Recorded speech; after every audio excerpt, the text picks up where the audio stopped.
మాదిగా ఉపకులాలకు వర్గీకరణకు వాయిదా తీర్మానం ఇస్తే గత ప్రభుత్వం సంపత్ కుమార్ ను సస్పెండ్ చేసింది. 2023 డిసెంబర్ 23న ఉప ముఖ్యమంత్రి బట్టి విక్రమార్క దామోదర రాజనరసింహ అడ్వకేట్ జనరల్ ను సుప్రీం కోర్టుకు పంపించారు. ఇక వర్గీకరణపై సుప్రీంకోర్టులో న్యాయ నిపుణులతో వాదనలు వినిపించారు. తెలంగాణ ప్రభుత్వం చేసిన ప్రయత్నం ఫలించింది. వర్గీకరణపై సుప్రీంకోర్టు రాజ్యాంగ ధర్మాసనం ఇచ్చిన తీర్పుకు మనస్ఫూర్తిగా కృతజ్ఞతలు చెబుతున్నా.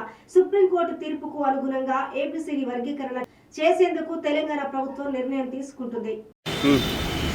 ఏబిసిడి వర్గీకరణ సాధించుకోవడం ఒక గొప్ప చారిత్రాత్మక విజయంగా మాదిగా సోదరులందరం మేము భావిస్తున్నాము. ఈ యొక్క ఉద్యమాన్ని గురుతం చేసి ఈ ఏబిసిడి వర్గీకరణ సాధించడంలో గొప్ప పాత్ర వహించిన మందకృష్ణ మాదిగ గారికి కృతజ్ఞతలు.